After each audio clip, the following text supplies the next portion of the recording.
Okay folks, Dr. Matt here again today. We're going to talk about an issue now that I feel is pretty touchy, and the purpose of it is to hopefully encourage people to educate themselves, and what we're going to talk about is the swine flu, because I can't tell you, countless patients, parents have been asking me, what my opinion of the swine flu is. And you know what, I think the biggest problem I have is that people go into this stuff blindly.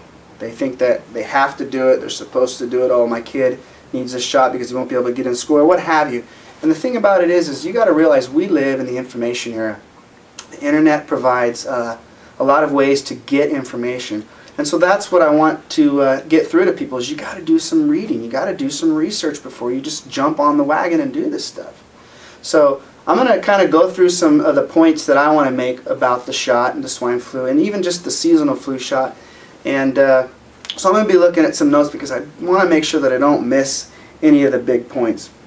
But the truth is it's been proven already that the swine flu now that's supposedly around is less virulent, which means it's less strong than the regular flu. And one of the places I go to for great research, and it's Mercola. So it's mercola.com. Go to Mercola's website. The information is unbelievable. He's a doctor, so he's not he's going to give it to you straight, okay? And that's what I love about him. But here's the deal. The data, and this is what I got from his research, is the data is very clear that it's a more mild than normal virus. Only a few % of all cases with the designation swine flu are actually the H1N1 virus. And in the southern hemisphere, people got over the wave of the flu just fine. This was before this shot was ever even introduced. So you got to start doing your homework, folks. And I think a lot of it's fear-based. So they want you to think that you can't get the shot, or if you don't get the shot, you're going to get sick. Listen, I've never had a flu shot in my life, and I don't get the flu. My children won't get it. My wife has never had a flu shot. So this is something we really pride ourselves on. But what people don't know is what's in those shots. And that's what really worries me. It's not just the virus, because there's other things in there. There's things that preserve it. And one of the main adjuvants, is what they call them, is mercury. And if you don't know, mercury is highly toxic to the human body. I saw a great video on YouTube, and they showed a guy break basically a vial of mercury in a subway in New York City, and they literally shut the subway down.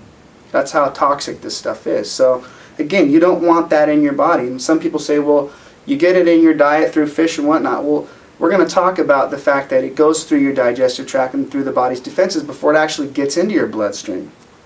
Thimerosal is another name for mercury, which is literally the same thing.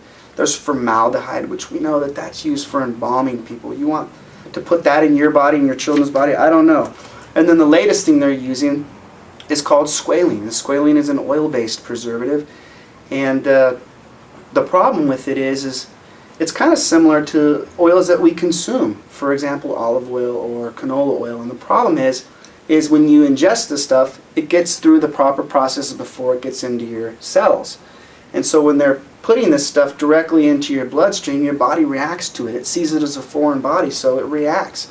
And it actually forms autoimmune conditions. So what happens is now people are going to be eating olive oil and canola oil, and when their body sees it, it's going to react on a negative way. It's going to react to it as far as this is a foreign body. So we've got to start looking at this stuff, okay? So you got to realize that there's more than just the flu virus in these shots, okay? And it doesn't go through the proper parts of the body.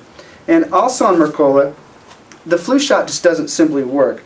Dr. Anthony Morris, he is a distinguished virologist and former chief vaccine office of the U.S. Federal Drug Administration, states that there is no evidence whatsoever that any influenza vaccine thus far developed is effective in preventing or mitigating any attack of influenza, and that the producers of these vaccines know that they are worthless, but they continue to make them anyway and sell them. So to me, what is this about? Is it more about money? If you really look at the research, the CDC, if you really look at their research, 39,000 people die a year from the flu. But it's not that only. There's only about 1,000 people that really die from the flu virus itself. People are dying from other conditions. whether it's that they have an autoimmune condition or they have respiratory problems or what have you. So it's a complication. And you got to look at it like this, back on the money thing. You know, malaria kills 1 million people worldwide every year. And obviously malaria is more prevalent in third world countries. Why aren't these companies that produce these vaccines making something for malaria, a vaccine for malaria? Because we know that there's no money in it for them, so they're pushing it on us. And one of the worst things you can do is do it out of fear, as I mentioned earlier.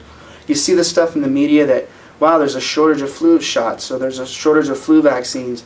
That's a tactic, that's a selling point. They're trying to get you to think that, boy, if I don't get this shot, or if there's one here, I got to go grab it, that you're not going to get it. That's the way they're trying to sell this stuff to you, so they're doing it out of fear. And the research shows that it doesn't work. Why are health officials ignoring all the experts who have direct involvement with vaccines and claim to know that they are neither as safe nor as effective as the drug industry insists that they are? Well, the research shows that they're not, but it's about money. These companies are making money off this stuff. So my thing is I want to encourage you guys to do some research, to get on the internet, read some books, whatever, before you just put this stuff in your body, okay? And so it's interesting. In Canada, they've suspended the seasonal flu shot. Crazy. Because they're encouraging their citizens to do other things, natural stuff, which is what I want to encourage you to do. The biggest thing they're telling people to do is take vitamin D. And so as soon as I read this stuff, I was like, well, I'm going to do that, and so is my family. We take good vitamin C, good vitamin D. We get rest. We make sure that our nervous system's healthy. So my kids, we encourage our patients to get adjusted. It's going to help your body take care of itself. Because again, your body's a self-healing, self-regulating organism. So get the rest, get the nutrition, get the exercise. Those are the best things that you can do to prevent your body from getting the swine flu. And this stuff it's floating around. But if you take care of the vessel, your body's going to be able to fight it off. Okay? So that's what I want to leave you with today. Hopefully I've covered some of the good points that parents have questions about, and just the general public. And if you learned something from this, fantastic. But again, this is my opinion. Again, I've never had the flu shot, and I don't get the flu. So there you have it. Again, have a great day, and take care of the vessel.